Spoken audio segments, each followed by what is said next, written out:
You ain't gonna come to my house and take what's mine. And still looked at as the most violent man in Utah.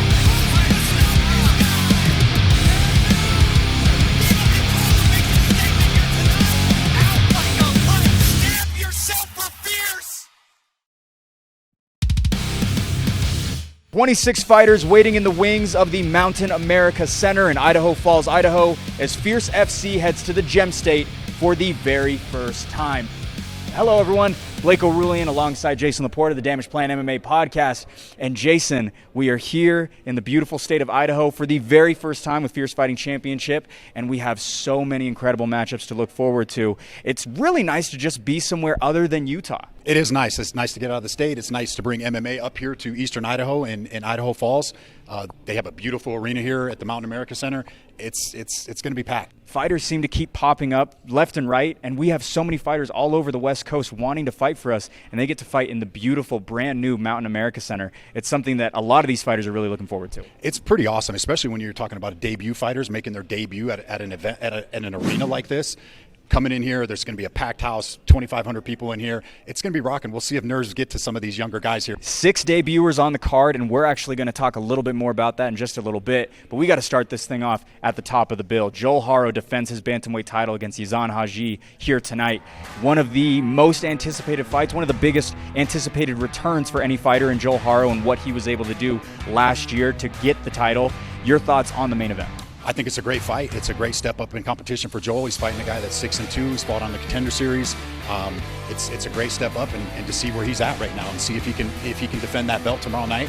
I'm really excited about this fight. It should be a barn burner. I know you do work very closely with Joel. You see him quite often. How has he been feeling about this? Because this is a big step up. This is an opponent that has faced some of the best of the entire division. He's dropping down to bantamweight, but he's fought some of the best featherweights there are all over the country. He fought on Dana White's Contender Series a few years ago. So Joel is really taking a big step up in competition here tonight. He's ready. I talked to him before this. He actually got to try out for the Ultimate Fighter, didn't end up making it on the Ultimate Fighter, and I kind of checked his temperature to see where he was at before not getting on there and seeing how he was taking this fight, and he's ready. This is a huge opportunity for him to lay it out on the line, see if he can defend his belt and get onto a bigger promotion. And one thing that was interesting was that Joel was trying to figure out, am I going to be on the Ultimate Fighter or am I going to be fighting in just a couple of weeks here? And so his camp was a little bit, he was trying to figure out who he was going to be fighting, when he was going to be fighting, but he ends up fighting here tonight in our main event, and we absolutely cannot wait for it. Well, we also have our prelims. We've got 7 fighters making their debuts, and one of the big ones that we're really looking forward to from here in Idaho, he's not making his debut, but Spencer Woodland. You got the chance to talk to him yesterday a little bit about himself. Just introduce himself. Tell us a little bit about him.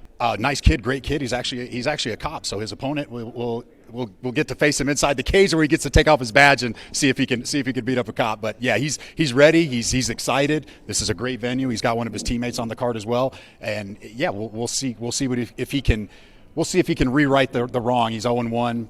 Coming back in on a second fight. Let's see if what he can do with that. I've talked to him a little bit, and he's really looking forward. He's actually been focusing a lot on his jiu-jitsu, but he's also been focusing a lot on his boxing. He had a boxing match last year, and he actually ended up winning that. And so he feels like his hands are more prepared. He feels like his grappling is more prepared, and we can't wait to see what Spencer Woodland does. There's so many others. I do want to mention there are 6 Ruthless MMA fighters on this card here tonight. A lot of fighters from that gym here, and there's going to be a ton of fans for them tonight. I can't wait to see what they do, and specifically, I can't wait to see how the crowd reacts to all of these different fighters making most of them actually making their debuts here tonight. Yeah, if it's anything like it was at the weigh-ins last night, there was quite a crowd here for the weigh-ins last night, and they were loud for their fighters. So I expect this place to be rocking. Last one, buy or sell. There are 6 debuters on this card. Will 3 of them get their hand raised here tonight in their debuts?